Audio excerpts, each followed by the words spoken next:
Hello बच्चों, एक बार फिर आपका स्वागत है पीसीएमबी चैनल पे, जिसमें वन शॉट सीरीज चल रही है। और आज का वन शॉट का चैप्टर है इलेक्ट्रॉनिक डिवाइस, जिसे पॉपुलरली आप जानते हो सेमीकंडक्टर के नाम से। वेटेज चैप्टर की बड़ी हाई है, बहुत ही ज्यादा क्वेश्चंस आते हैं दोनों में, नीट में भी और जेई में भी। अगर मैं बात करूं, जेई में 2 क्वेश्चन तक जाते हैं, नीट में 2 से 3 क्वेश्चन कंफर्म्ड इस पे आएंगे। तो ये चैप्टर ध्यान देने वाला है, ठीक है। तो अब स्टार्ट करते हैं आपके फिजिक्स मेंटर शशांक शर्मा के साथ, क्या इलेक्ट्रॉनिक डिवाइस। चलिए बच्चों, स्टार्ट करते हैं इलेक्ट्रॉनिक डिवाइस और चैप्टर को इजी बनाते हैं। आज हम लॉजिक गेट्स कवर नहीं करेंगे इसमें, आज हम इलेक्ट्रॉनिक डिवाइस की photo diode, LED, solar cell, rectifier, band, सारी बातें कवर करेंगे, सारे फॉर्मूले कवर करेंगे। लेकिन लॉजिक गेट्स को हम एक स्पेशल टाइम देंगे, यानी एक और क्लास हम लॉजिक गेट्स की देंगे, सो दैट उसे अपना पॉपुलरली जस्टिफिकेशन जो मिलना चाहिए वो मिले, ठीक है। चलिए अब हम स्टार्ट करते हैं इलेक्ट्रॉनिक डिवाइस में आज की बात। किसी भी सॉलिड में 2 तरह के बैंड्स होते हैं, फालतू घुमा के नहीं, डायरेक्ट आराम से लेमन लैंग्वेज में जो बातें आपको जल्दी से समझ में आने लगे, ठीक है। एक मिनट रुकिएगा जरा, थोड़ा जूम आउट कर देते हैं इसे। हाँ ठीक है, डन। चलो स्टार्ट करते हैं। किसी भी सॉलिड में 2 तरह के बैंड्स होते हैं, ठीक है बच्चों। एक तो वैलेंस बैंड होता है जिसे वीबी बोलते हैं, और एक होता है कंडक्शन बैंड जिसे हम सीबी बोलते हैं, सीबी। वैलेंस बैंड की एनर्जी कम होती है, लो एनर्जी होती है, और वैलेंस बैंड के अंदर इलेक्ट्रॉन्स पार्शली फिल्ड रहते हैं, मतलब थोड़े बहुत भरे रहते हैं, या कंप्लीटली फिल्ड रहते हैं। मतलब वैलेंस बैंड या तो थोड़ा बहुत भरा होगा इलेक्ट्रॉन से, या पूरा भरा हुआ होगा, नेवर एम्प्टी, कभी भी खाली नहीं होगा। ध्यान रखिएगा इस बात को, कभी भी एक खाली नहीं होगा। वैलेंस बैंड की कहानी बता रहा हूं, ऐसा क्यों है वो भी बताऊंगा, सारी बात, सारी चीजें समझ में आएगी। कंडक्शन बैंड ये हाई एनर्जी बैंड होता है, सारे हाई एनर्जी के इलेक्ट्रॉन्स इकट्ठे होते हैं तो हाई एनर्जी बैंड होता है। ये पार्शली फिल्ड होता है इलेक्ट्रॉन से, विथ इलेक्ट्रॉन्स, या कंप्लीटली एम्प्टी होता है, खाली होता है, नेवर बी कंप्लीटली फिल्ड, कभी भी कंप्लीटली फिल्ड नहीं होगा। भैया ऐसा क्यों कह रहे हो आप, ये कभी खाली नहीं हो सकता, ये कभी पूरा भर नहीं सकता, ऐसा क्यों कह रहे हो, बताता हूं। देखो ऐसे बनाया जाता है बैंड डायग्राम, ये है वैलेंस बैंड, ये है कंडक्शन बैंड। वैलेंस बैंड के अंदर इलेक्ट्रॉन्स, कंडक्शन बैंड के अंदर इलेक्ट्रॉन्स, दोनों के बीच एनर्जी का जो डिफरेंस होता है दैट इज एनर्जी गैप, या फॉरबिडन एनर्जी गैप। इसे बोलते हैं एनर्जी गैप या फॉरबिडन एनर्जी गैप।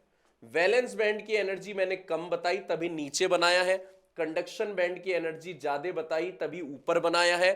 ये जब भी आप किसी भी सॉलिड में से करंट पास कराना चाहोगे तो इलेक्ट्रॉन वैलेंस बैंड से कूद के कंडक्शन बैंड में जाएगा। एक मिनट सुनना मेरी बात, अगर मैं किसी सॉलिड में करंट पास कराना चाहता हूं तो इलेक्ट्रॉन वैलेंस बैंड से कूद के कंडक्शन बैंड में जाना चाहेगा, वैलेंस बैंड से कूद के कंडक्शन बैंड में इलेक्ट्रॉन जाएगा, यहां से यहां। अब अगर ये पूरा खाली हो गया वैलेंस बैंड तो इलेक्ट्रॉन कूदेगा कहां से, और अगर ये पूरा भर गया तो इलेक्ट्रॉन कूदेगा कहां पे।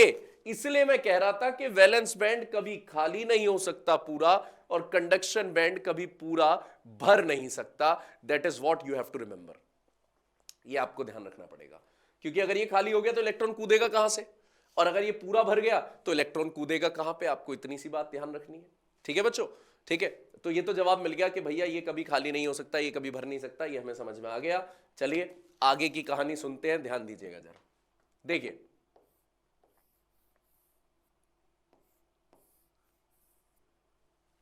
यहां पे हमारे पास भैया ने ये बोला ये कभी खाली नहीं हो सकता, ये कभी भर नहीं सकता, ये वैलेंस बैंड की कहानी बोली, ये कंडक्शन बैंड की कहानी बोली। तो भैया थोड़ा सा इन बैंड्स के आधार पर, बैंड डायग्राम के आधार पर सॉलिड को क्लासिफाई करते हैं, क्लासिफिकेशन करते हैं सॉलिड्स का, ठीक है, कंडक्टिविटी के आधार पर, कंडक्टिविटी के आधार पर। सॉलिड तीन तरह के होते हैं, इंसुलेटर्स, सेमीकंडक्टर्स और कंडक्टर्स। चलिए सबसे पहले कंडक्टर्स की बात करते हैं। कंडक्टर्स वो होते हैं, अच्छा एक चीज और मैं तुम्हें पहले ध्यान दिला दूं, कंडक्टर्स पे बात पूरी करने से पहले जरा समझ लेना। अभी मैंने बोला इलेक्ट्रिसिटी पास कराना चाहते हो, अगर इलेक्ट्रिसिटी आप कंडक्ट कराना चाहते हो, कंडक्ट कराना चाहते हो, तो इलेक्ट्रॉन को जाना पड़ेगा वैलेंस बैंड से कंडक्शन बैंड। और ऐसा करने के लिए इलेक्ट्रॉन को क्या चाहिए? एनर्जी। और वो एनर्जी मिनिमम एनर्जी गैप के बराबर या उससे ज्यादा होनी चाहिए। इलेक्ट्रॉन पे एनर्जी, एनर्जी गैप से, गैप जो ये है उससे ज्यादा या बराबर होनी चाहिए, तभी तो इलेक्ट्रॉन कूद के यहां जाएगा, ठीक है। और उसे एनर्जी मिलती क्या है, कैसे है? उसे एनर्जी मिलती है टेम्परेचर बढ़ाकर। इलेक्ट्रॉन को एनर्जी कैसे मिलती है? टेम्परेचर बढ़ाकर। जब आप इलेक्ट्रॉन का टेम्परेचर बढ़ाते हो तब इलेक्ट्रॉन, मतलब आप जब सॉलिड का टेम्परेचर बढ़ाते हो तब इलेक्ट्रॉन वैलेंस बैंड से कंडक्शन बैंड में जाता है। टेम्परेचर बढ़ाने से उसे एनर्जी मिलती है। क्या टेम्परेचर बढ़ाने से गैप कम हो जाता है? ऐसा मिसकंसेप्शन दिमाग में लाना भी मत। टेम्परेचर बढ़ाने से गैप कम नहीं होता, गैप उतना ही है, बल्कि इलेक्ट्रॉन में इतनी ताकत आ जाती है कि वो इलेक्ट्रॉन वैलेंस बैंड से कूद के कहां जाने लगता है? कंडक्शन बैंड में जाने लगता है। ये सीन है, बस इतना ध्यान रखना। अब लौटते हैं दोबारा कंडक्टर्स में। अच्छा एक बात बताओ, जो लोहा होता है, कॉपर होता है, सिल्वर होता है, क्या इनमें करंट पास कराने के लिए आपको पहले टेम्परेचर बढ़ाना पड़ता है? आपके घरों में जो कॉपर की वायर जा रही है उसमें करंट पास कराने के लिए आपको टेम्परेचर बढ़ाना पड़ता है? नहीं, वो तो हमेशा इलेक्ट्रिसिटी कंडक्ट करते हैं, कंडक्ट करते हैं ऑलवेज। तो भाई क्या सीन है, टेम्परेचर नहीं बढ़ाया तो इलेक्ट्रॉन कूदा कैसे वैलेंस बैंड से कंडक्शन बैंड में? क्योंकि भैया ध्यान देना, गैप ही नहीं होता, वैलेंस बैंड और कंडक्शन बैंड एक दूसरे पे ओवरलैप्ड रहते हैं, यहां पे ओवरलैप्ड। अच्छा तो एनर्जी गैप कितना होता है? 0। इसलिए आप किसी भी टेम्परेचर पे, कम से कम टेम्परेचर पे, ज्यादा से ज्यादा टेम्परेचर पे आप इलेक्ट्रॉन वैलेंस बैंड से कहां भेज सकते हो? कंडक्शन बैंड में। जब आप चाहोगे करंट पास कराना तब आप करंट पास करा सकते हो, आपको जरा सा भी टेम्परेचर बढ़ाने की जरूरत नहीं है। एग्जाम्पल क्या हो गया? ऑल मेटल्स, सारे मेटल्स ऐसा काम करते हैं, ध्यान दीजिएगा इस बात को, सारे मेटल्स ऐसा काम करते हैं। ये कंडक्टर्स का सीन हो गया, ठीक है।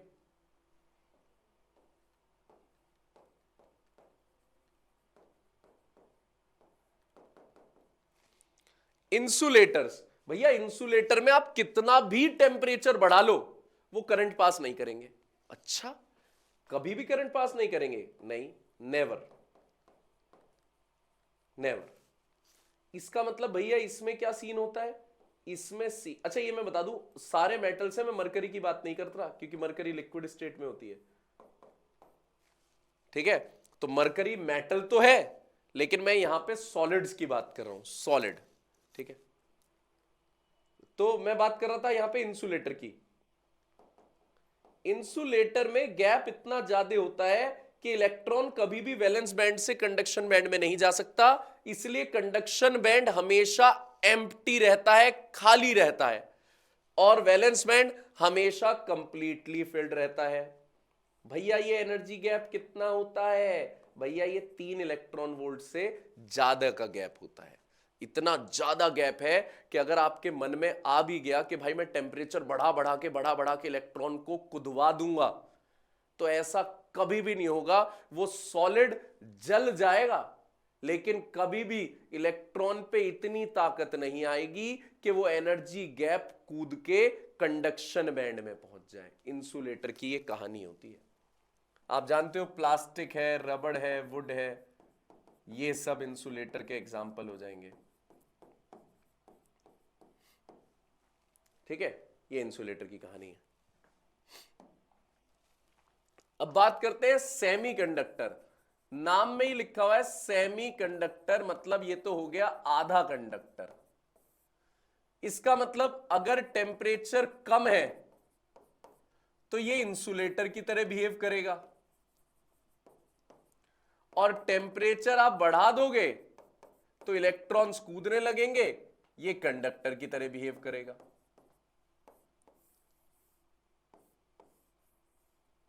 ये रहा वैलेंस बैंड और ये रहा कंडक्शन बैंड।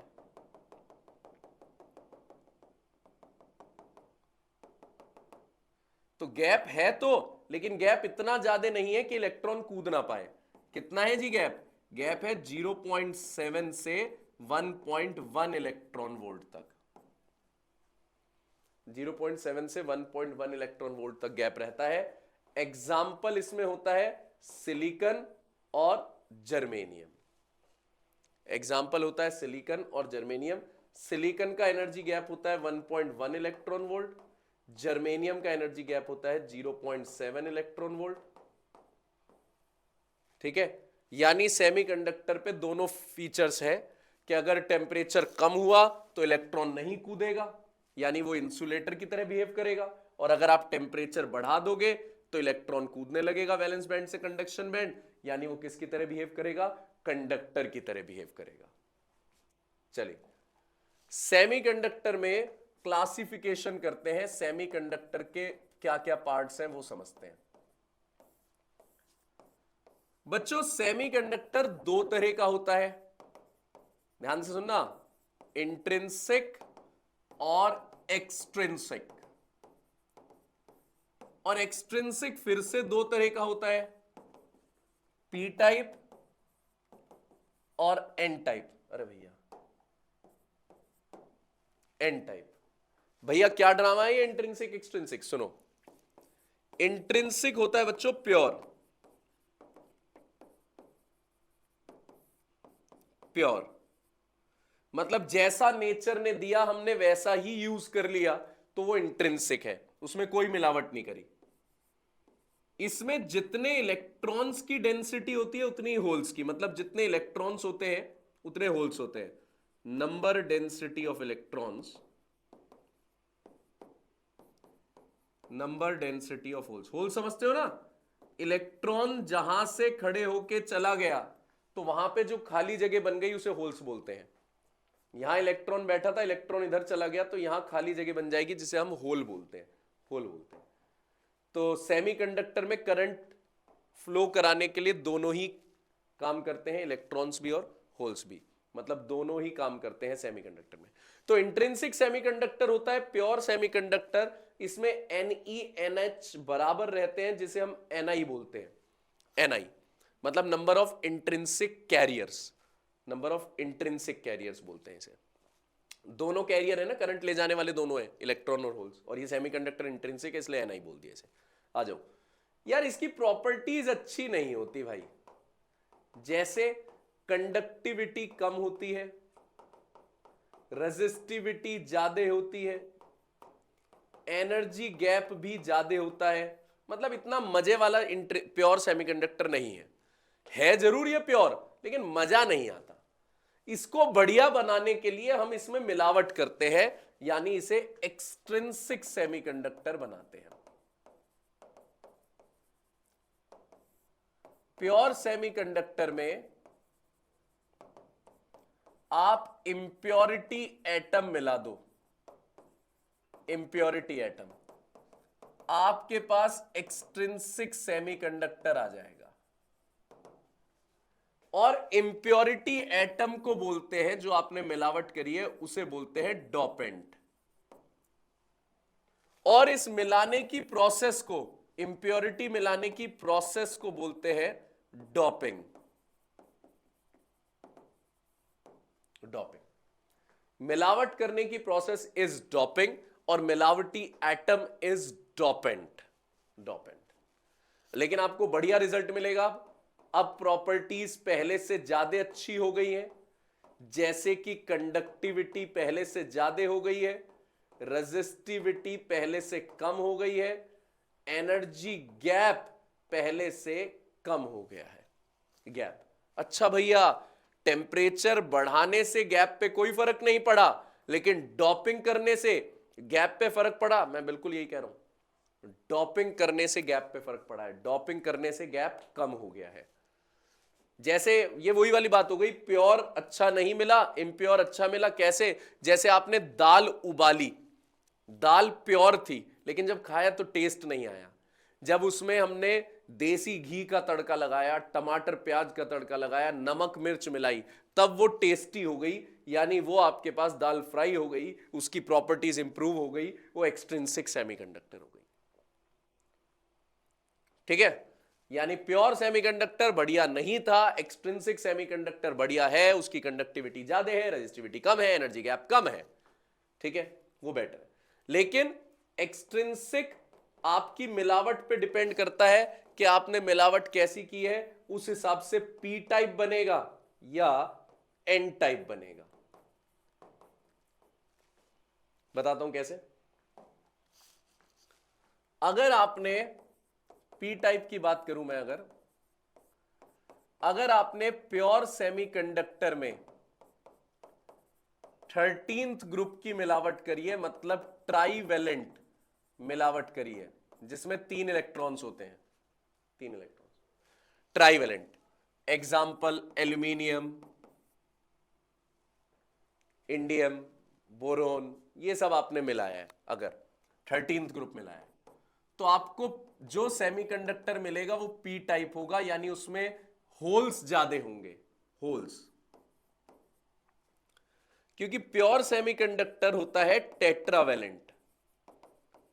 टेट्रावेलेंट मतलब उसमें होते हैं 4 होल्स, 4 होल्स, और आपने उसमें 3 इलेक्ट्रॉन मिला दिए।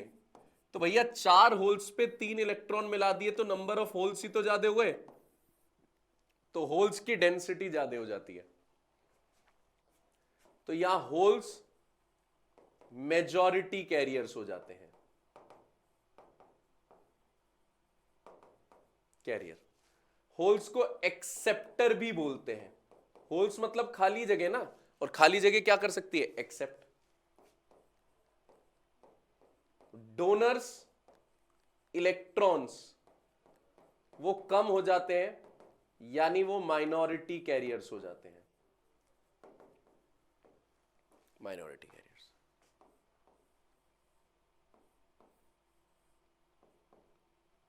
Valence band, conduction band.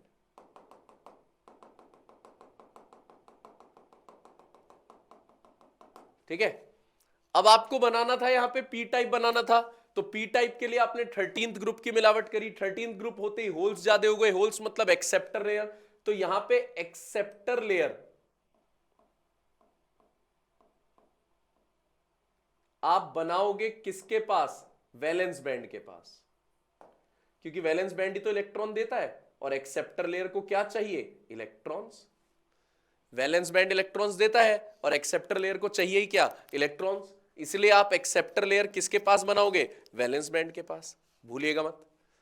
Valence band के पास आप एक्सेप्टर लेयर बनाओगे। प्रॉपर्टीज अच्छी हो गई है, बढ़िया सेमीकंडक्टर। अच्छा एक और बात है यार, एक चीज याद रखना, ये इलेक्ट्रिकली न्यूट्रल होते हैं, चाहे आप डॉपिंग कर लो, मिलावट कर लो, होल्स ज्यादा हो गए, लेकिन ओवरऑल सेमीकंडक्टर न्यूट्रल रहता है, चाहे आप पी टाइप की बात कर रहे हो चाहे एन टाइप की। एन टाइप कैसे बनेगा? आ जाओ, प्योर सेमीकंडक्टर लो, ठीक है, उसमें 15th ग्रुप मिला दो। 15th ग्रुप होता है पेंटावेलेंट, फॉस्फोरस। ठीक है,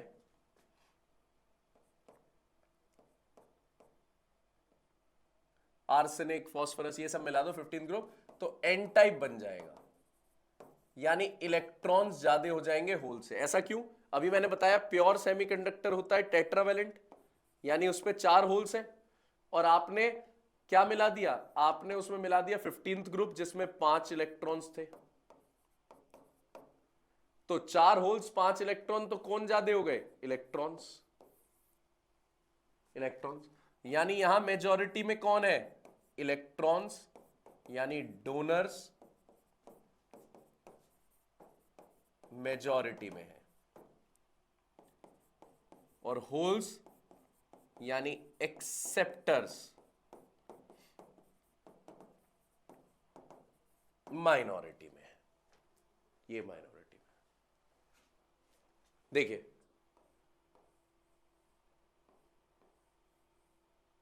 ये वैलेंस बैंड आ गया, ये कंडक्शन बैंड आ गया।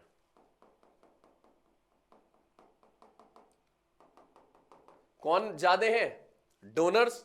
तो यहां पे लेयर भी बनेगी डोनर की, लेकिन डोनर लेयर किसके पास बनाई जाती है? कंडक्शन बैंड के पास, क्योंकि डोनर लेयर क्या चाहती है? इलेक्ट्रॉन्स डोनेट करना, और डोनेशन लेता कौन है? डोनेशन लेता है कंडक्शन बैंड। ये लो, इसलिए आपको जो डोनर लेयर बनानी है वो बनानी है कंडक्शन बैंड के पास, कंडक्शन बैंड। ठीक है, आइए अब आगे समझिए।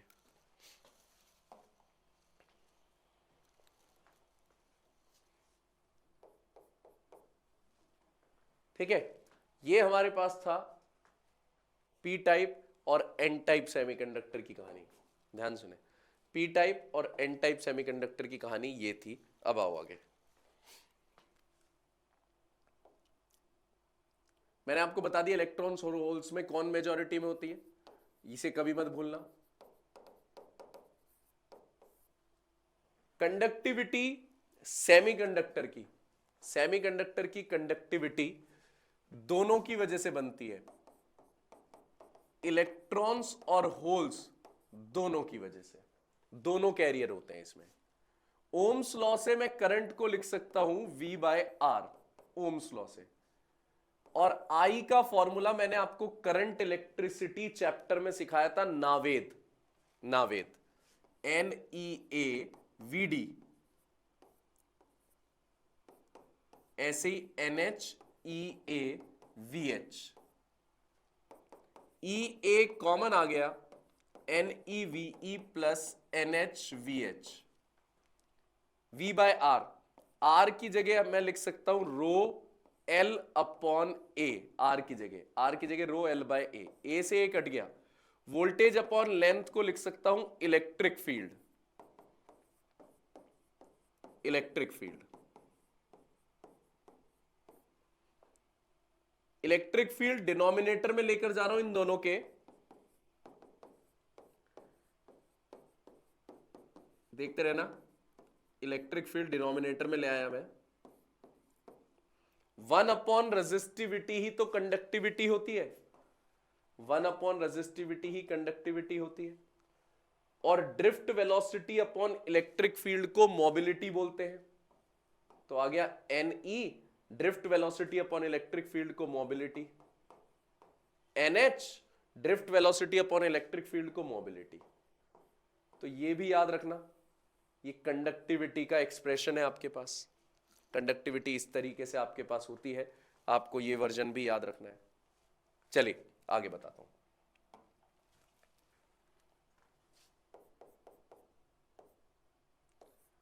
डायोड की बात करते हैं, पीएन जंक्शन की।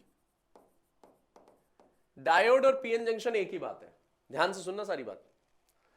जब ये कॉम्बिनेशन है पी टाइप और एन टाइप के सेमीकंडक्टर का, पी टाइप और एन टाइप का कॉम्बिनेशन है, इससे बनता है डायोड। डायोड, ध्यान सुनना, पी टाइप और एन टाइप की पतली पतली लेयर्स को वेफर्स बोलते हैं। जैसे पोटैटो वेफर्स होते हैं, चिप्स बोलते हैं जिसे हम, ऐसे ही पी टाइप और एन टाइप की पतली सी लेयर ले लो जिन्हें वेफर बोलते हैं। और इन्हें हाई टेम्परेचर पे आप गर्म कर दो, 570 डिग्री सेल्सियस से 640 डिग्री सेल्सियस के बीच गर्म कर दो पी टाइप और एन टाइप को। जब आप इन्हें गर्म करोगे तो ये आपस में डिफ्यूज हो जाएंगे। कौन? ये दोनों आपस में डिफ्यूज हो जाएंगे और इनके डिफ्यूजन से डायोड बनता है। तो डायोड होता क्या है? पी टाइप और एन टाइप के सेमीकंडक्टर का कॉम्बिनेशन। बनता कैसे है? पी की पतली सी लेयर लो, एन की पतली सी लेयर लो, जिन्हें वेफर्स बोलते हैं, एक दूसरे के ऊपर रखो, हाई टेम्परेचर पे गर्म कर दो, आपस में डिफ्यूज हो जाएंगे, बन जाएगा डायोड। डायोड का सिंबल ऐसा होता है, ये जो ट्राइंगल है इसे पी बोलते हैं, डंडे को एन बोलते हैं, तो बन गया डायोड। अब मैं बताता हूं डायोड में एक्चुअली जब बनता है डायोड तो दो मेन प्रोसेस इन्वॉल्व होती है, और होता क्या क्या है।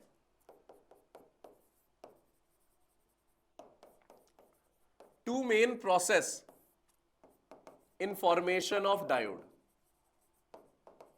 ध्यान से सुनना, बहुत सारी बातें होंगी इसमें अब, और 2 बार वीडियो को पीछे कर करके सुन लेना इसे, इस बात को, इंपॉर्टेंट है। दो main process of diode, drift, diffusion. जब डायोड बनता है तो ये दो मेन प्रोसेस होती है, ड्रिफ्ट और डिफ्यूजन। चलो समझा देता हूं तुम्हें जिससे ढंग से समझ में आ जाए। आप पी टाइप और एन टाइप की पतली पतली लेयर्स को पास लेकर आए, पी और एन। पी में ज्यादा होते हैं होल्स,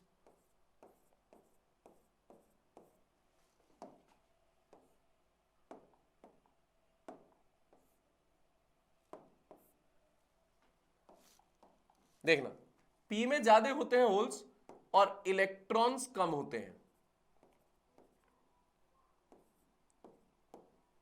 और एन में ज्यादा होते हैं इलेक्ट्रॉन्स और होल्स कम होते हैं। जब आप इन्हें हाई टेम्परेचर पे गर्म करते हो, जब आप इन्हें हाई टेम्परेचर पे गर्म करते हो तो जो पी के मेजॉरिटी वाले हैं वो एन की तरफ जाने लगते हैं डिफ्यूज होने के लिए, और एन के मेजॉरिटी वाले पी की तरफ जाने लगते हैं डिफ्यूज होने के लिए।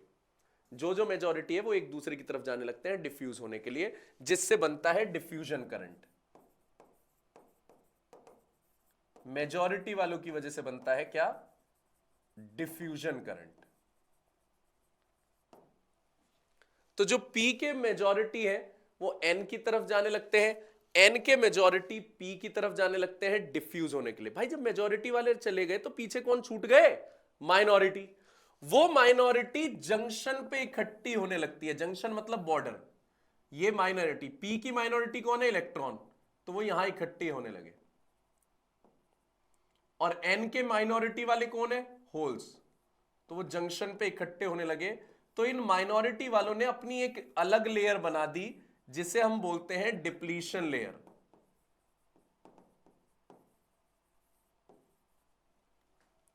इन माइनॉरिटी वालों ने अपनी एक अलग लेयर बना दी, डिप्लीशन लेयर। और पॉजिटिव से नेगेटिव की तरफ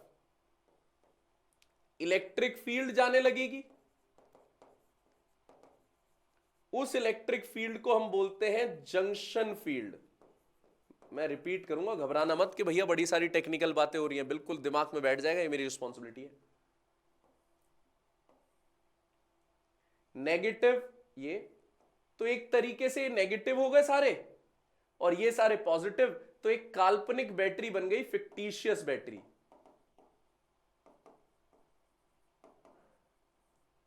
जिस बैटरी की वोल्टेज को हम बोलते हैं पोटेंशियल बैरियर या बैरियर पोटेंशियल, एक ही बात है। पोटेंशियल बैरियर या बैरियर पोटेंशियल एक ही बात है, ठीक है। उसकी वजह से जब वोल्टेज है तो करंट भी बनेगा, एक करंट बनता है जिसे बोलते हैं ड्रिफ्ट करंट। एक बार ध्यान देना, सबसे पहले पी और एन को पास लाए, हाई टेम्परेचर पे गर्म किया, तो मेजॉरिटी वाले आपस में डिफ्यूज होने लगे, बनने लगा डिफ्यूजन करंट। पीछे छूटने लगे माइनॉरिटी वाले, वो माइनॉरिटी इकट्ठे होने लगे कहां? जंक्शन पे। उन्होंने अपनी एक अलग लेयर बना दी, डिप्लीशन लेयर। उस डिप्लीशन लेयर की वजह से एक इलेक्ट्रिक फील्ड बनी जिसे जंक्शन फील्ड बोलते हैं। क्या बोलते हैं? Junction field. ठीक है, उससे काल्पनिक बैटरी बनी, फिक्टिशियस बैटरी, जिसकी वोल्टेज को बोलते हैं पोटेंशियल बैरियर, जिससे करंट बनता है। क्या बोलते हैं उस करंट को? उस करंट को बोलते हैं ड्रिफ्ट करंट। तो यार मेजॉरिटी वालों की वजह से तो बना डिफ्यूजन करंट, और माइनॉरिटी वालों की वजह से बना ड्रिफ्ट करंट। इसका मतलब अगर डिफ्यूजन करंट इधर जा रहा होगा तो ड्रिफ्ट करंट इधर जा रहा होगा, क्योंकि एक मेजॉरिटी की वजह से बना है और एक माइनॉरिटी वालों की वजह से, तो अपोजिट डायरेक्शन में होंगे। तो ये तब तक फ्लो करते रहेंगे जब तक दोनों की वैल्यू बराबर ना हो जाए। डिफ्यूजन करंट ज्यादा है, ड्रिफ्ट करंट का लेवल कम है, तो धीरे धीरे धीरे धीरे ड्रिफ्ट करंट बढ़ता रहेगा। कैसे बढ़ेगा?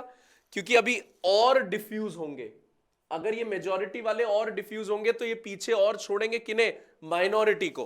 वो माइनॉरिटी वाले कहां इकट्ठे होते जाएंगे? वो माइनॉरिटी वाले इकट्ठे होते जाएंगे डिप्लीशन लेयर पे। तो डिप्लीशन लेयर की विड्थ बढ़ती जाएगी। अगर डिप्लीशन लेयर की चौड़ाई बढ़ेगी तो ये बैटरी की वोल्टेज भी बढ़ती जाएगी, और अगर वोल्टेज बढ़ेगी तो ड्रिफ्ट करंट भी बढ़ता जाएगा। धीरे धीरे धीरे ड्रिफ्ट करंट बढ़ के किसके बराबर हो जाएगा? डिफ्यूजन करंट के। तब ये किस में आ जाएगा? इक्विलिब्रियम में। डायोड तब बन के तैयार होगा जब दोनों करंट बराबर हो जाएंगे और नेट करंट उस समय 0 होगा, तब डायोड इक्विलिब्रियम में आ जाएगा, मतलब बन के तैयार हो जाएगा। अब क्वेश्चन उठता है, भैया एक बार और रिपीट मार दो। पी टाइप एन टाइप के सेमीकंडक्टर को पास लाओ, हाई टेम्परेचर पे गर्म करो, पी से जाने चाहिए होल्स, एन से जाने चाहिए इलेक्ट्रॉन्स एक दूसरे की तरफ, मतलब मेजॉरिटी वाले एक दूसरे की तरफ डिफ्यूज होंगे, बनेगा डिफ्यूजन करंट, पीछे छोड़ जाएंगे माइनॉरिटी को, माइनॉरिटी वाले इकट्ठे होके बनाएंगे एक लेयर, जंक्शन पे एक लेयर बनेगी डिप्लीशन लेयर। डिप्लीशन लेयर की वोल्टेज को आप बोलते हैं, डिप्लीशन लेयर की वोल्टेज को बोलते हैं पोटेंशियल बैरियर। ठीक है, उससे बनेगा एक करंट, माइनॉरिटी वालों की वजह से करंट, ड्रिफ्ट करंट। और ड्रिफ्ट करंट डिफ्यूजन करंट के एंटी होगा, लेकिन बेचारे की अभी रोकने की औकात नहीं है, तो धीरे धीरे डिफ्यूजन और होता जाएगा, होता जाएगा, होता जाएगा। तो ड्रिफ्ट करंट, जो डिप्लीशन लेयर की विड्थ बढ़ती जाएगी, तो धीरे धीरे ड्रिफ्ट करंट बढ़ के किसके बराबर हो जाएगा? डिफ्यूजन करंट के, और उस समय डायोड इक्विलिब्रियम में हो जाएगा। अब और डिफ्यूजन नहीं होगा, डायोड बन के तैयार हो जाएगा। ऐसे बनता है डायोड।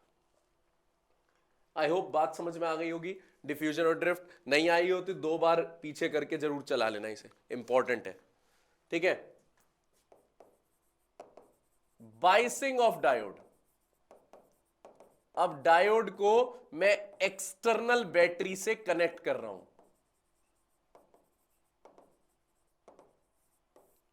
एक्सटर्नल बैटरी के साथ डायोड को कनेक्ट कर रहा हूं बाइसिंग समझने के लिए। ये P है, ये N है। पॉजिटिव साइड को बैटरी के पॉजिटिव से जोड़ दिया, नेगेटिव साइड को बैटरी के नेगेटिव से जोड़ दिया। इसे बोलते हैं फॉरवर्ड बाइसिंग। फॉरवर्ड बाइसिंग में करंट फ्लो करता है क्योंकि रेजिस्टेंस कम होता है, क्योंकि डिप्लीशन लेयर की विड्थ, जो बीच वाली लेयर थी विड्थ, ये कम होती है। जो बीच वाली लेयर है डिप्लीशन लेयर, वो जितनी कम होगी उतना रेजिस्टेंस कम होगा, उतना करंट फ्लो कर पाएगा। तो फॉरवर्ड बाइसिंग में करंट फ्लो करता है। फॉरवर्ड बाइसिंग में अगर मैं करंट की बात करूं, मिली एम्पियर में करंट, ये वोल्टेज का ग्राफ, मतलब वीआई कैरेक्टरिस्टिक दिखाऊं, ग्राफ को बोलते हैं वीआई कैरेक्टरिस्टिक। वोल्टेज करंट के ग्राफ को वीआई कैरेक्टरिस्टिक बोलते हैं। तो अगर मैं आपको ये ग्राफ दिखाऊं तो वीआई कैरेक्टरिस्टिक का ग्राफ पहले धीरे धीरे ऊपर जाएगा, फिर तेजी से ऊपर जाएगा। जिस वोल्टेज के बाद तेजी आती है उस वोल्टेज को बोलते हैं नी वोल्टेज। यहां से यहां तक ग्राफ ग्रेजुअल था, ग्रेजुअली करंट बढ़ रहा था, और इसके बाद रैपिडली बढ़ रहा है, रैपिडली। तो जब आप फॉरवर्ड कनेक्शन करते हो, मतलब पॉजिटिव से पॉजिटिव जोड़ते हो, नेगेटिव से नेगेटिव जोड़ते हो, उस समय करंट फ्लो करता है, क्योंकि रेजिस्टेंस कम होता है, डिप्लीशन लेयर की विड्थ कम होती है, उस टाइम पे करंट फ्लो करता है। पहले करंट धीरे धीरे बढ़ता है, फिर तेजी से बढ़ता है। जिस वोल्टेज के बाद तेजी आना स्टार्ट होती है करंट में, उस वोल्टेज को बोलते हैं नी वोल्टेज।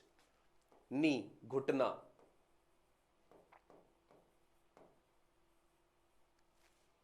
उसे बोलते हैं नी वोल्टेज, क्योंकि ये पैर की तरह ही है ना, कि पैर का घुटना यहां पे आ रहा है, और ये थाई वाला पोर्शन है, ये लोअर लिम्ब है, लिम्ब, और ये आपके पास है घुटना। तो ये उस तरीके का ग्राफ है, इसलिए इसे नाम दिया गया है ऐसा।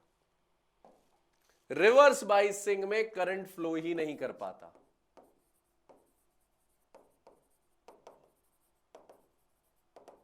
इनफैक्ट डायोड खराब हो जाते हैं रिवर्स बाइसिंग में।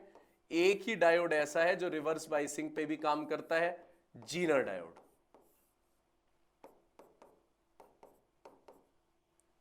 देखो पहले हम रिवर्स बाइसिंग समझ ले। पॉजिटिव से नेगेटिव जोड़ दिया, नेगेटिव से पॉजिटिव, उसे रिवर्स बाइसिंग करते हैं। करंट फ्लो नहीं कर पाता क्योंकि रेजिस्टेंस ज्यादा होता है, डिप्लीशन लेयर की विड्थ भी ज्यादा होती है रिवर्स बाइसिंग में।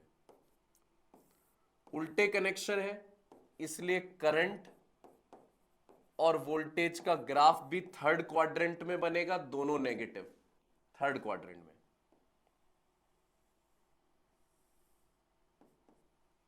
देखो ध्यान से सुनना,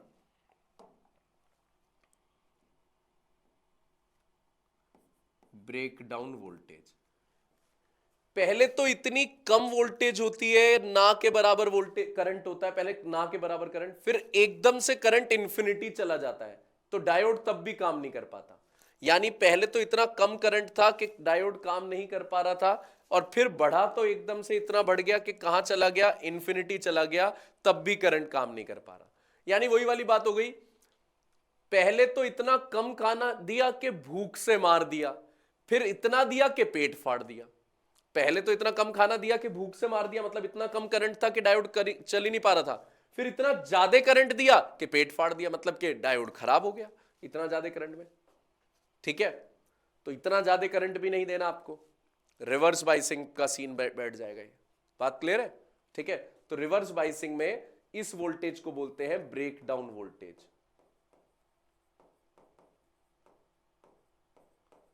और एक ही डायोड ऐसा है जो इस वोल्टेज पे भी खराब नहीं होता, उसे बोलते हैं जीनर डायोड। उसका सिंबल ऐसा होता है, जेड बना देते हैं, जी बना देते हैं, जीनर डायोड। ठीक है, ये रिवर्स बाइसिंग पे भी खराब नहीं होता है जीनर डायोड। ये क्यों नहीं होता? क्योंकि इसकी डॉपिंग बहुत हैवी करी जाती है, हैविली डॉप डायोड है। ये रिवर्स बाइसिंग पे भी खराब नहीं होता जीनर डायोड में। तो बाइसिंग आपको समझ में आ गई, फॉरवर्ड बाइसिंग और रिवर्स बाइसिंग का खेल। एक और चीज समझो जरा, अगर मैं आपसे पूछूं ये +5 है, ये -2 है, सुनना मेरी बात, +7 है, ये अर्थ है, अर्थ,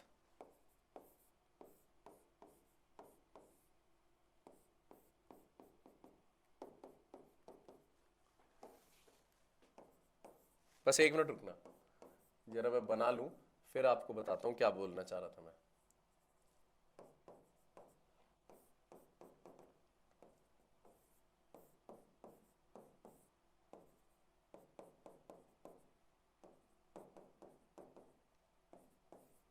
एक मिनट बस।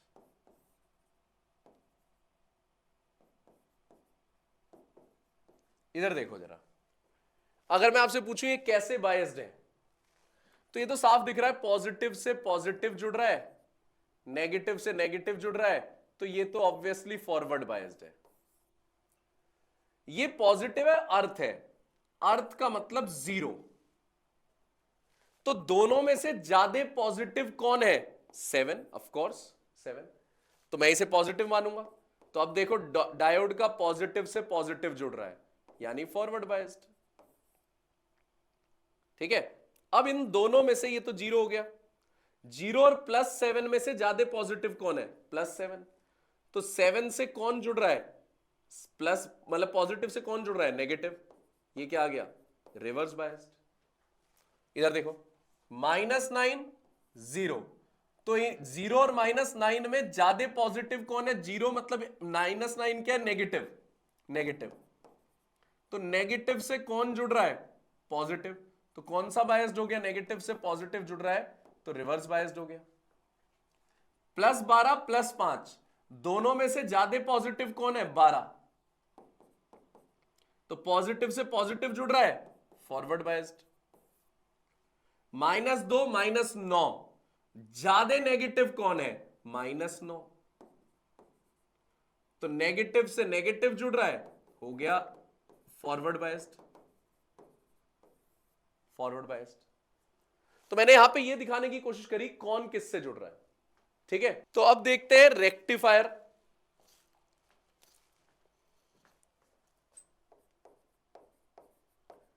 अब रेक्टिफायर क्या होता है, ध्यान से सुनो, जो एसी को डीसी में बदल देता है, मतलब ऑल्टरनेटिंग करंट या ऑल्टरनेटिंग वोल्टेज को डायरेक्ट करंट या डायरेक्ट वोल्टेज में बदल देता है, उसे बोलते हैं रेक्टिफायर। ध्यान से सुनना, half wave rectifier, full wave rectifier दो होते हैं। हाफ वेव रेक्टिफायर इस तरीके से बदलता है, आधे मैनर में। एसी को डीसी में बदलता है हाफ वेव रेक्टिफायर आधे मैनर में, और फुल वेव रेक्टिफायर एसी को डीसी में बदलता है फुल वेव मैनर में। फुल वेव, बीच में कुछ मिस नहीं होगा।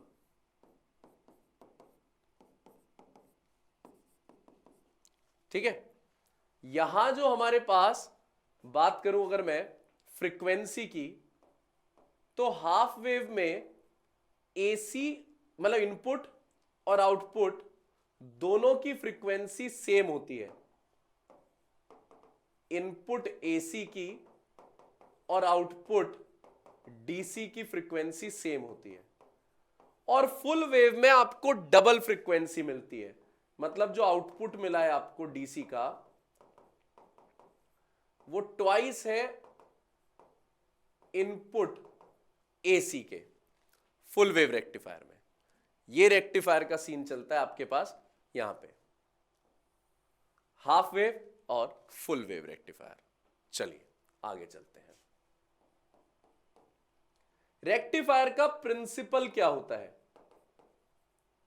रेक्टिफायर का सिंपल प्रिंसिपल है, फॉरवर्ड बाइसिंग में रेजिस्टेंस कम रहता है इसलिए करंट पास होता है, और रिवर्स बाइसिंग में रेजिस्टेंस ज्यादा रहता है इसलिए करंट पास नहीं होता। फॉरवर्ड बाइसिंग में रेजिस्टेंस कम रहता है इसलिए करंट पास होता है, रिवर्स बाइसिंग में रेजिस्टेंस क्या होता है? रिवर्स बाइसिंग में रेजिस्टेंस ज्यादा होता है इसलिए करंट पास नहीं होता। देखिए, ध्यान दीजिएगा इस तरफ। अब इसके बाद हमारे पास आती है बात, ध्यान से सुनिए। हाफ वेव रेक्टिफायर का सीन कुछ इस तरीके से होता है, primary coil, secondary coil, diode, load resistance.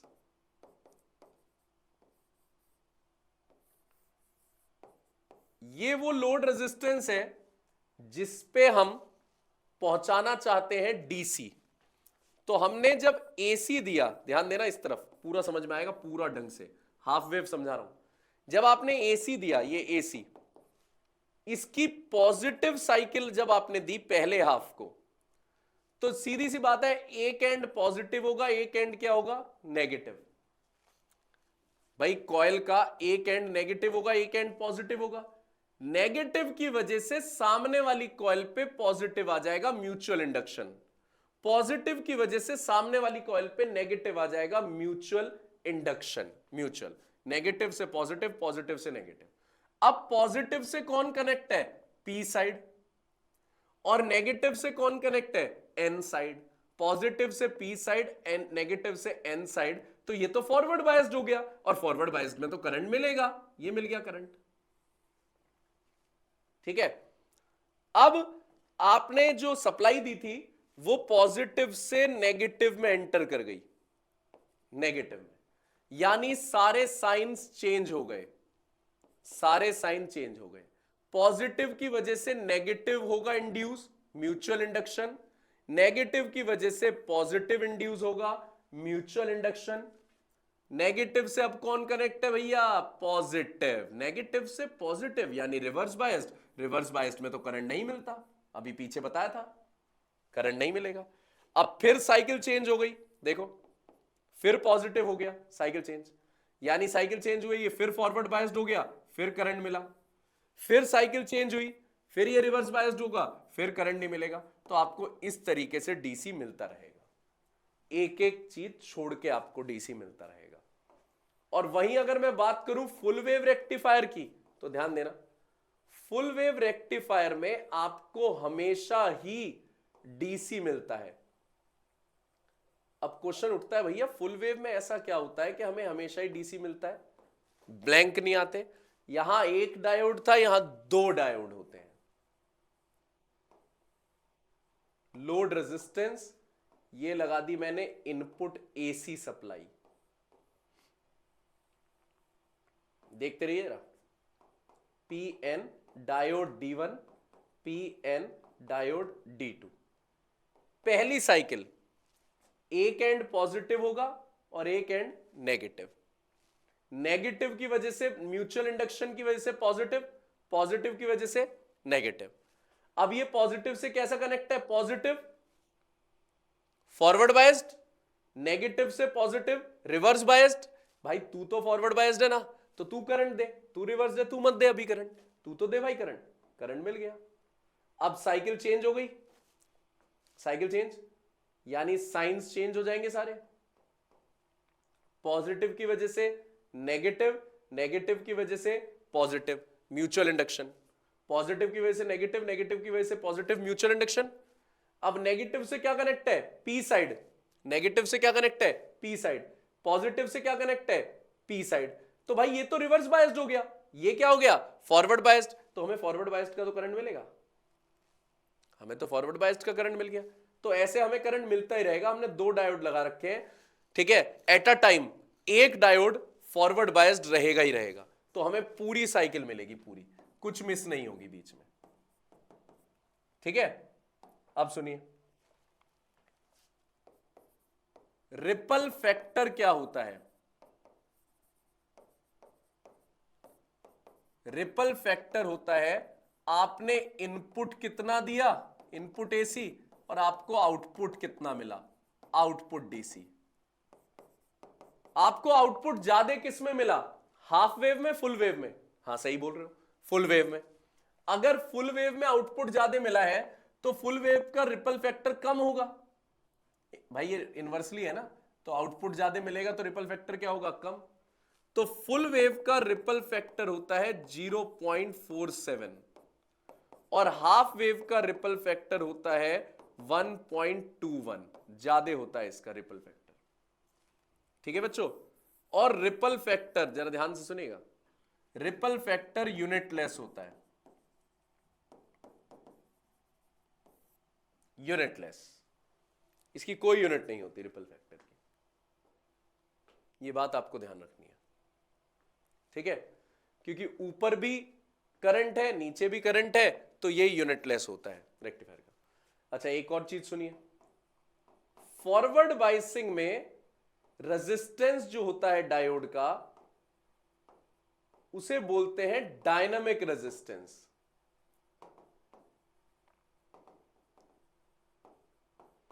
और डायनामिक रेजिस्टेंस, जैसे रेजिस्टेंस का फॉर्मूला होता है V/I, लेकिन डायनामिक रेजिस्टेंस का फॉर्मूला होता है delta V upon delta I, मतलब change in voltage upon change in current. Example के तौर पे मैं आपको बताता हूं,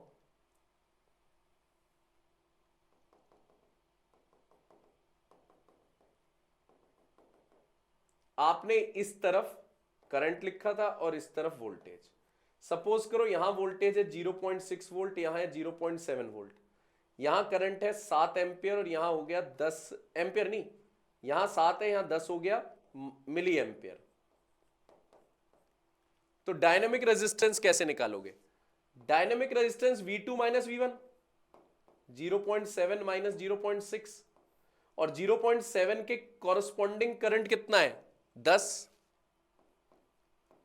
और 0.6 पे 7, लेकिन मिली एम्पियर है यानी 10 की पावर -3। इसे सॉल्व करके डायनेमिक रेजिस्टेंस आ जाएगा। रिवर्स बाइसिंग में ऐसा नहीं होता, रिवर्स बाइसिंग में रेजिस्टेंस V बाय आई ही रहता है, V बाय। इसकी यूनिट ओम ही है, कोई चेंज यूनिट नहीं है कि आप सोचो पता नहीं क्या कुछ अलग यूनिट है ना, यूनिट ओम ही है, ओम ही है। चलिए आगे देखते हैं। डायोड के छोटे छोटी चीजें और सीख लो। फोटो डायोड क्या होता है, एलईडी क्या होता है, सोलर सेल क्या होता है, ये और सीख लो बस। फोटो डायोड, भाई फोटो डायोड होता है बच्चों जो करंट को कन्वर्ट करता है, सॉरी उल्टा बोल दिया, जो लाइट से, रोशनी से करंट बनाता है, जो रोशनी से करंट बनाता है, लाइट से करंट बनाता है, इसे हम रिवर्स बाइसिंग कंडीशन पे ऑपरेट करते हैं। अब आप क्वेश्चन पूछोगे भैया रिवर्स बाइसिंग पे तो ये खराब हो जाना चाहिए, खराब कब होगा? जब किस वोल्टेज पे पहुंचेगा? ब्रेकडाउन पे। आप ब्रेकडाउन पे पहुंचने ही मत दो, आप इसकी वोल्टेज ब्रेकडाउन पे पहुंचने ही मत दो, तो खराब नहीं होगा। तो हम इसे रिवर्स बाइसिंग पे ऑपरेट करते हैं, रिवर्स बाइसिंग पे फोटो डायोड को रिवर्स बाइसिंग पे इसलिए ऑपरेट करते हैं क्योंकि जितनी ज्यादा इंटेंसिटी की लाइट पड़ेगी, जितनी ज्यादा इंटेंसिटी की लाइट पड़ेगी उतना ज्यादा करंट बनेगा, और हम तो ज्यादा करंट बनाना चाहते हैं, लाइट को करंट में कन्वर्ट कर रहा है, लाइट से करंट बना रहा है, तो हम तो चाहेंगे ज्यादा करंट बने, इसलिए हम रिवर्स बाइसिंग पे ऑपरेट करते हैं। जब लाइट नहीं भी गिरती तब भी थोड़ा बहुत करंट मौजूद होता है जिसे हम डार्क करंट बोलते हैं, तब भी करंट एग्जिस्ट करता है जिसे हम डार्क करंट बोलते हैं, डार्क करंट। ठीक है। फोटो डायोड में एक ट्रांसपेरेंट लेयर होती है,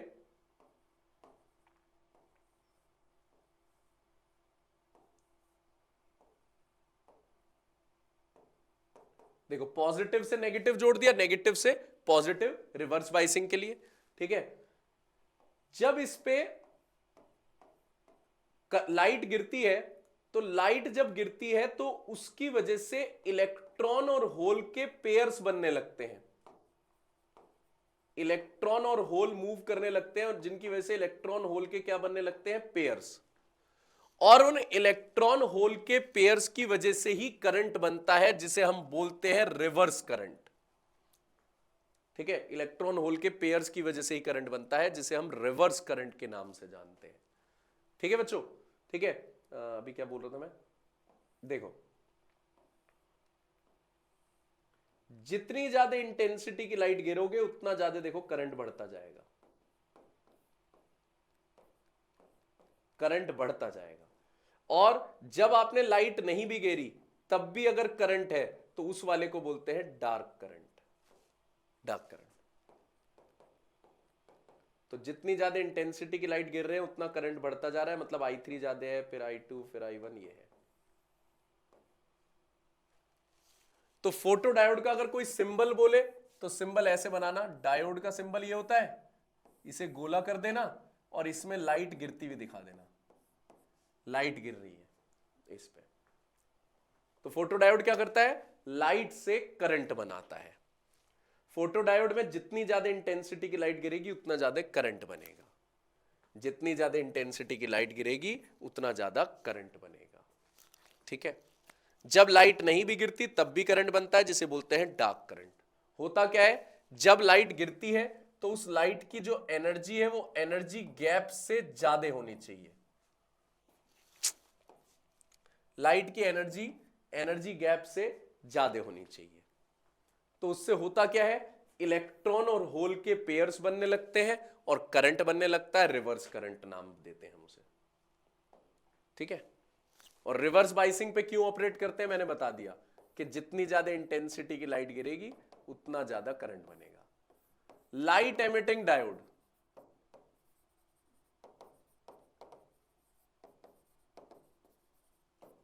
नाम से पता लग रहा है लाइट एमिट करने वाला।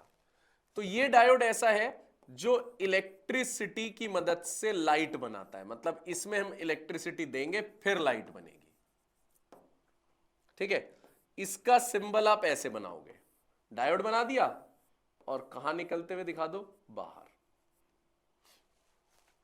इसका सिंबल इस तरीके से बनेगा, लाइट एमिटिंग डायोड का सीन है। ठीक है, ये सीन है। इसके बाद इसमें सीन क्या होता है, इसे फॉरवर्ड बाइसिंग पे यूज करते हैं हम। फॉरवर्ड बाइसिंग में जब हम इसके अंदर से फॉरवर्ड करंट दौड़ाते हैं तो इलेक्ट्रॉन्स को एनर्जी मिलती है। जिन इलेक्ट्रॉन्स की एनर्जी गैप से कम रह जाती है वो इलेक्ट्रॉन्स लाइट के रूप में बाहर निकलते हैं, अपनी फोटोन के रूप में अपनी एनर्जी रिलीज करते हैं। देखना मैंने क्या कहानी बताई इसमें, कि जब आप इसे फॉरवर्ड बायसिंग पे रखते हो इसे,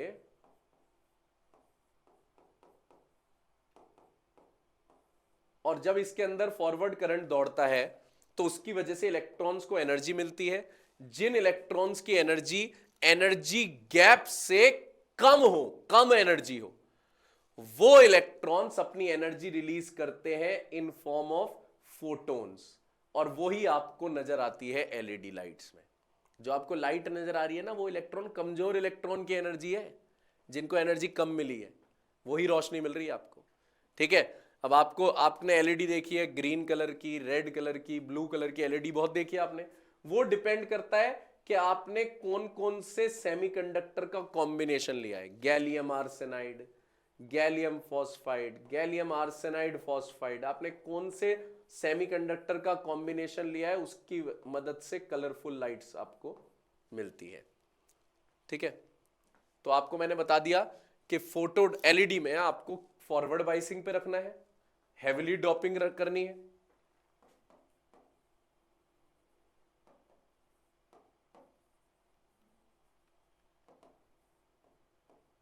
फॉरवर्ड बाइसिंग, हेविली डॉप करना है आपको। ठीक है, तो जिन इलेक्ट्रॉन्स की एनर्जी गैप से कम होगी दे विल मूव आउट।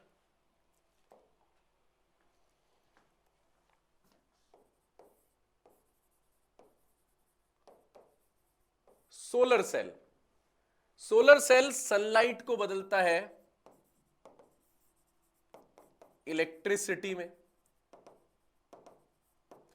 ये एक्सटर्नल बैटरी से अनबायस्ड होता है, अनबायस्ड। इसमें भी जो सूरज की रोशनी गिरनी चाहिए उसकी एनर्जी गैप से ज्यादा होनी चाहिए, तभी इलेक्ट्रॉन होल के पेयर्स बनेंगे। ये सेम फोटो डायोड की तरह ही है, इलेक्ट्रॉन होल्स के पेयर बनेंगे और तभी करंट बनेगा, तभी बनेगा करंट। और यहां पे हमारे पास ग्राफ कुछ इस तरीके से बनता है फोर्थ क्वाड्रेंट में। जब करंट 0 हो जाए तो उसे बोलते हैं ओपन सर्किट, और जब वोल्टेज 0 हो जाए तो उसे बोलते हैं शॉर्ट सर्किट। तो ये सोलर सेल का ग्राफ होता है। ठीक है, चलिए आगे देखते हैं। चलिए अब देखते हैं zener diode as voltage regulator. सबसे पहले देखते हैं जीनर डायोड का सीन क्या है, किस तरीके से जीनर डायोड काम करता है, इसे समझ लेते हैं। भाई जीनर डायोड जो होता है ना, वो स्पेशली इसलिए डिजाइन किया गया है कि वो रिवर्स बाइसिंग पर भी खराब ना हो, रिवर्स बाइसिंग पर भी काम करता रहे। कैसे बनाया गया इसे, हेविली डॉप किया गया है, डॉपिंग बहुत ज्यादा की गई है। ये रिवर्स बाइसिंग पर भी ऑपरेट किया जा सकता है, खराब नहीं होता। अगर इसका VI कैरेक्टरिस्टिक बनाओगे तो VI कैरेक्टरिस्टिक इसका दोनों बाइसिंग पे काम करेगा। ये फॉरवर्ड है, ये रिवर्स है, ठीक है। अब ध्यान देना, करंट ग्रेजुअली जा रहा है, करंट रैपिडली जा रहा है, ये आपको मैंने नी वोल्टेज सिखाई थी।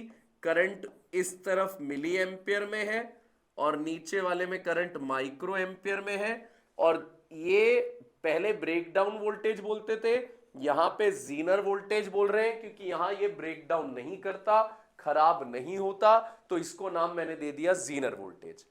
जीनर डायोड का ग्राफ कुछ इस तरीके से होता है बच्चों, पी मतलब ग्राफ कह रहा हूं, सिंबल कुछ इस तरीके से होता है पीएन। ये रिवर्स बाइसिंग पर भी खराब नहीं होता, रिवर्स बाइसिंग पर इसकी वोल्टेज कांस्टेंट हो जाती है, जिसे हम जीनर वोल्टेज बोलते हैं, कांस्टेंट हो जाती है। अब ध्यान से सुनिएगा, जीनर डायोड वोल्टेज रेगुलेटर की तरह काम करता है। जीनर डायोड वोल्टेज रेगुलेटर की तरह काम करता है, यानी अगर डीसी वोल्टेज फ्लक्चुएट कर रही है, तो ये उसे कांस्टेंट कर सकता है, कांस्टेंट। डायरेक्ट वोल्टेज अगर फ्लक्चुएट कर रही है तो उसे कांस्टेंट ये कर सकता है। जरा ध्यान दीजिएगा, ऐसे कैसे कांस्टेंट कर देगा, बात समझ में आएगी, देखते रहो। ये मैंने जीनर डायोड लगा दिया पी एन, और इसे लगाना है मुझे नेगेटिव से पॉजिटिव, पॉजिटिव से नेगेटिव। ये मैंने फ्लक्चुएटिंग सप्लाई दी है, फ्लक्चुएटिंग डीसी सप्लाई। यहां पे मैंने लगा दिया लोड रेजिस्टेंस आरएल, यहां पे मैंने लगा दिया आउटपुट सप्लाई जो कांस्टेंट थी। अब ये कांस्टेंट पहुंचेगी, कांस्टेंट कैसे पहुंचेगी बताता हूं।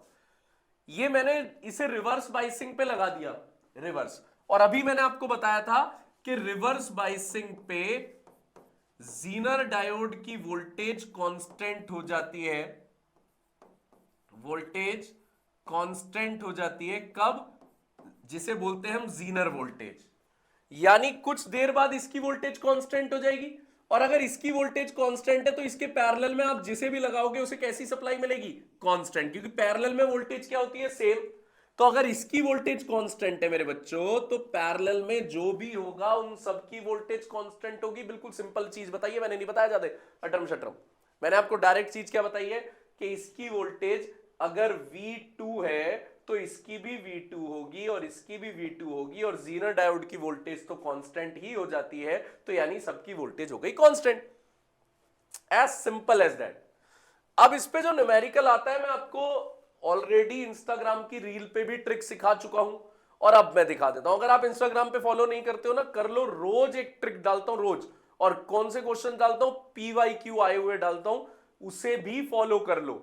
आपको रोज एक ट्रिक मिलेगी देखने को, और कंसेप्ट समझ में आएगा, कंसेप्ट ही समझा के बताता हूं, उसे भी फॉलो कर लो।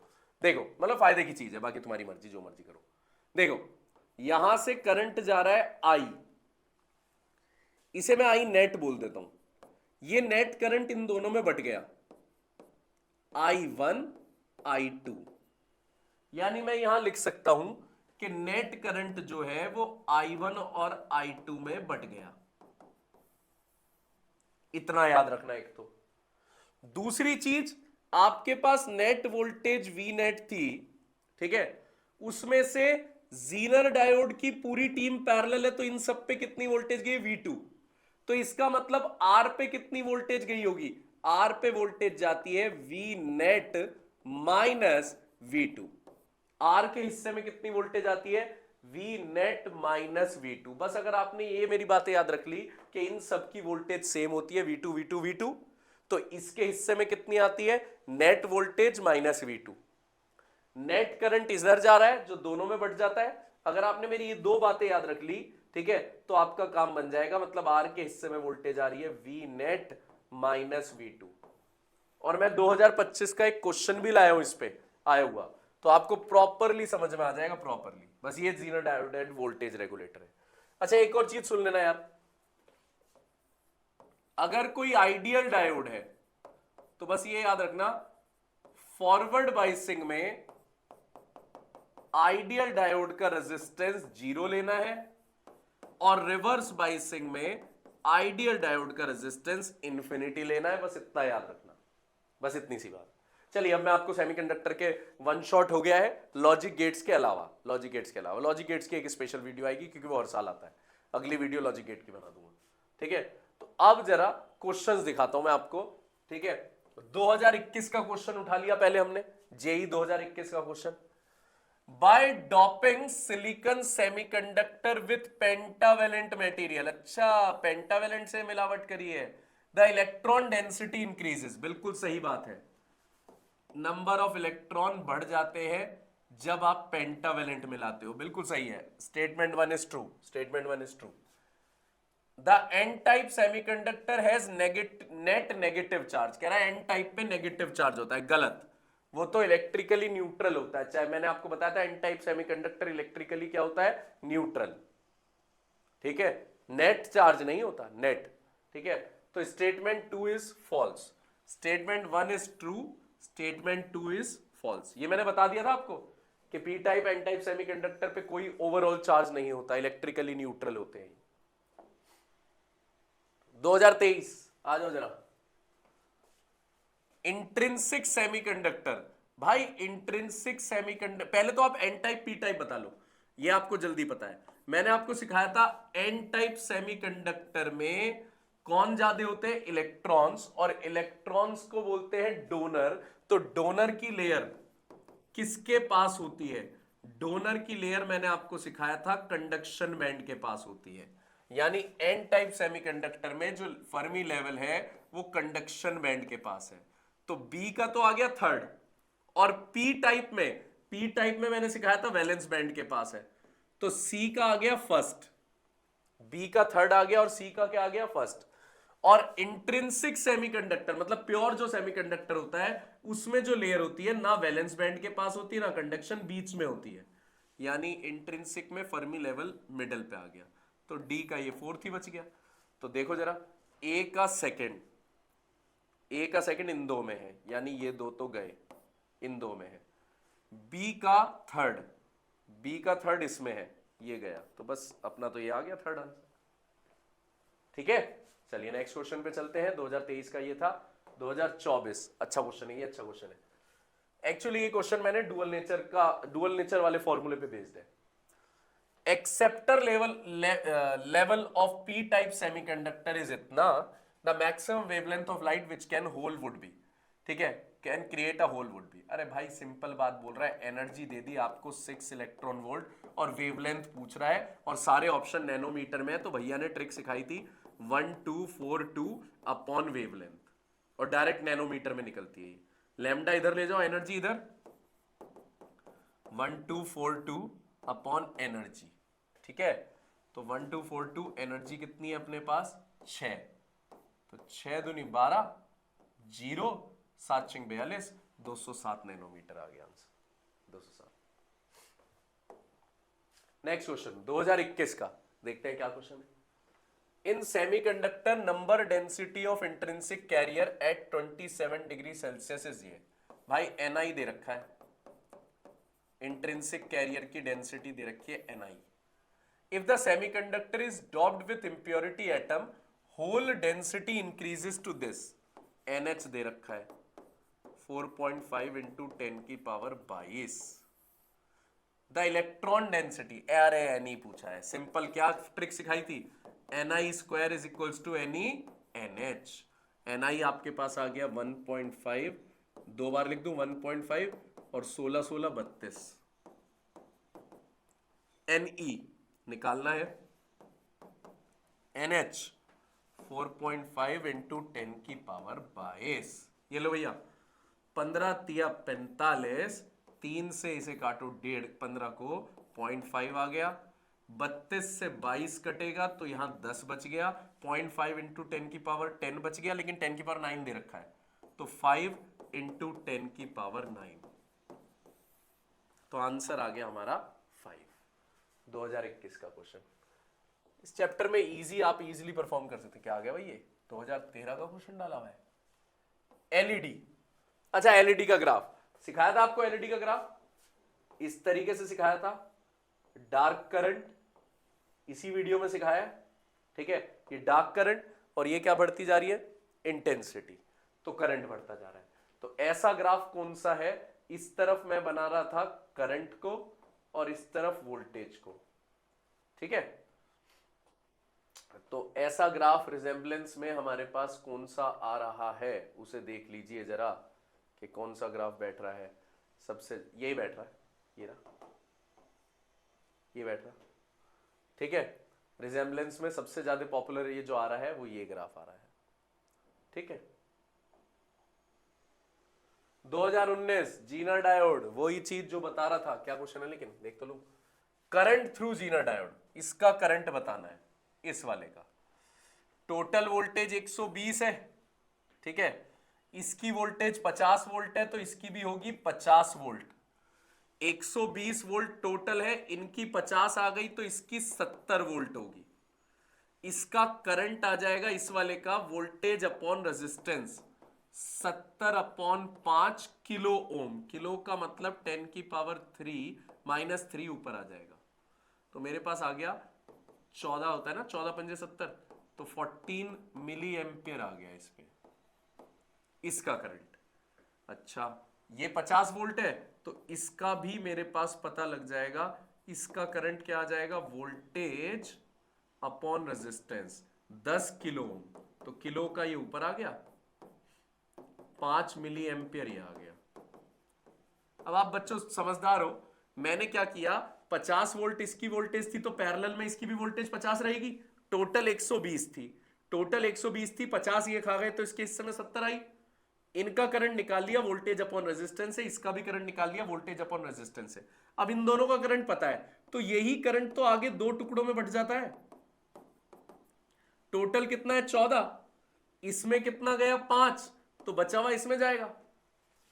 टोटल 14 है, इसमें 5 गया तो बचा हुआ इसमें जाएगा, ठीक है। यानी हमारे पास 9 मिली एम्पियर आंसर आ गया। 9। अभी तो बताया था पीछे कि net current is equals to I1 plus I2। I1 इसका करंट है, नेट कितना था? 14 मिली एम्पियर, I1 निकालना है, और I2 कितना है? 5। 14 में से 5 गए 9 मिली एम्पियर। 2024 का आया हुआ question, which of the diode circuit shows correct biasing. भाई करेक्ट बाइसिंग का मतलब होता है फॉरवर्ड बाइसिंग, क्योंकि रिवर्स में तो काम ही नहीं करता। तो कौन सा करेक्ट बाइसिंग दिखा रहा है, मतलब फॉरवर्ड बाइसिंग दिखा रहा है। डायोड का ये P है, ये N है, और ये नेगेटिव है, ये पॉजिटिव है। नेगेटिव से पॉजिटिव जुड़ रहा है भाई, ये तो रिवर्स है। ये बड़ा डंडा है पॉजिटिव, छोटा है नेगेटिव, और पॉजिटिव नेगेटिव, पॉजिटिव से पॉजिटिव जुड़ रहा है भाई, ये फॉरवर्ड है। एक बार फिर भी सारे चेक कर लो, नेगेटिव पॉजिटिव, नेगेटिव से पॉजिटिव जुड़ रहा है, नेगेटिव से पॉजिटिव, रिवर्स है, ठीक है। और ये तो दोनों तरफ अर्थ ही है, ये पता नहीं कैपेसिटर दे रखा है, पोटेंशियल दे रखा है, इन्हें लिख नहीं रखा, तो दोनों तरफ 0 0 ही है, तो ये तो अनबायस्ड हो गया इस हिसाब से, तो अनबायस्ड, ठीक है। तो ये आ गया। वैसे भी हमें सिर्फ करेक्ट बाइसिंग बतानी थी, फॉरवर्ड बाइसिंग, ये आ गया आंसर। चलिए नेक्स्ट क्वेश्चन पे चलते हैं। 2024 रिवर्स बाइसिंग ढूंढनी है, सिखाया था अभी आपको इसी वीडियो में। Pn प्लस है और ये 0 है, तो इनमें से ज्यादा पॉजिटिव ये है, पॉजिटिव से पॉजिटिव जुड़ रहा है, ये तो फॉरवर्ड हो गया। +2 -10 Pn, तो भाई ये पॉजिटिव है, ये नेगेटिव है, पॉजिटिव से पॉजिटिव, नेगेटिव से नेगेटिव, ये तो फॉरवर्ड आ गया। ये माइनस है, ये 0 है, तो ज्यादा इनमें से नेगेटिव कौन सा है? ये, तो पॉजिटिव से ये जुड़ रहा है, नेगेटिव से नेगेटिव जुड़ रहा है, तो ये भी फॉरवर्ड बाइसिंग है। +2 +4, ज्यादा पॉजिटिव कौन है? ये, तो पॉजिटिव से जुड़ रहा है नेगेटिव, ये है रिवर्स बाइस्ड। आ गया आंसर। इजी नहीं है वो, इजी है सेमीकंडक्टर के क्वेश्चन, मुश्किल नहीं है इसके। 2025 का question, what is the current through battery in the circuit shown below. इस बैटरी से करंट कितना जाएगा? अच्छा ओके ओके, इन दोनों का कोई रेजिस्टेंस नहीं दे रखा तो मैं इन्हें आइडियल डायोड मान रहा हूं। कैसा मान रहा हूं? आइडियल। अब आप इधर देखो, पॉजिटिव से पॉजिटिव जुड़ रहा है यानी ये फॉरवर्ड बाइज्ड है, और पॉजिटिव से ही पॉजिटिव जुड़ रहा है यानी ये भी फॉरवर्ड बाइज्ड है। और फॉरवर्ड बाइसिंग में रेजिस्टेंस कितना होता है? 0। तो इन दोनों का रेजिस्टेंस तो 0 हो गया, तो टेक्निकली हमारे पास दो ही रेजिस्टेंस बचे, 20 और ये दोनों पैरेलल में है, तो 20 और 20 पैरेलल में है, तो रेजिस्टेंस कितना आ जाएगा? 10। अरे भाई वही 1/20 प्लस 1/20 2/20 यानी 1/10, उल्टा करके कितना आया? 10। अब हमें करंट निकालना है तो V is equal to I R, voltage 5 है, करंट निकालना है, रेजिस्टेंस 10 हो गया, 5 दूनी 10, करंट आ गया हाफ बोले तो 0.5 एम्पियर, 0.5 एम्पियर। अगला 2025 का क्वेश्चन क्या कह रहा है? In the following circuit the reading of ammeter, इसकी रीडिंग बतानी है। हो जाएगा? हाँ हो जाएगा। जीनर डायोड की वोल्टेज 4 वोल्ट है भाई, अगर इसकी 4 वोल्ट है तो इसकी भी 4 वोल्ट होगी, इसकी भी 4 वोल्ट होगी, तो अगर वोल्टेज पता है, रेजिस्टेंस पता है, तो करंट तो निकल जाएगा। V by R, voltage 4, resistance 400, 1/100 यानी आ गया हमारे पास, क्या चाहिए? अच्छा इसमें चाहिए 10 की पावर -2 एम्पियर आ गया, लेकिन ये मिली में चाह रहा है, तो मिली में करने के लिए 10 से मल्टीप्लाई कर दो, 10 से डिवाइड कर दो, तो 10 से डिवाइड होते ये -3 हो जाएगा, मिली बन गया ना भाई, ये 10 मिली एम्पियर। Answer 10 minute. मतलब अगर कंसेप्ट पता है ना, zener diode as voltage regulator, तो क्वेश्चन मुश्किल नहीं है। मजा आ रहा है? मजा आ रहा है वन शॉट्स में? ठीक है ना, ढंग से तैयारी करते चलो, ठीक है। ऑप्टिक्स का भी नंबर आएगा, ध्यान दीजिएगा, बढ़िया ढंग से तैयारी करते रहो यार। थोड़ा सा कमेंट में लिख दिया करो अगर मजा सा आ रहा है तो, और इंस्टाग्राम की सीरीज को फॉलो कर लो, रोज की एक ट्रिक दे रहा हूँ, रोज की एक ट्रिक, और वैल्यूएबल ट्रिक है, वैल्यूएबल ट्रिक है, देखते रहो। और जैसे ही जेई के ट्रिक्स खत्म हो जाएंगी, तुरंत नीट की भी स्टार्ट कर दूंगा उसमें ट्रिक, और PYQ सीरीज भी लेकर आ रहा हूँ, जल्दी से बताऊंगा सारी चीजें, ठीक है। अभी तब तक फॉलो करते रहो, बहुत कुछ है तुम्हारे लिए, और नीट वालों के लिए तो अभी बहुत मसाला बचा है, बहुत सारा, ठीक है। फॉलो रखो और अपने दोस्तों को भेज दे करो यार, थोड़ा सा चैनल की ग्रोथ होनी चाहिए, तभी तो मजा आता है ना। मैं देता रहूंगा, मैं अपनी तरफ से पूरा बढ़िया देता रहूंगा, तुम तैयारी रखो। चलो बाय, कर लो।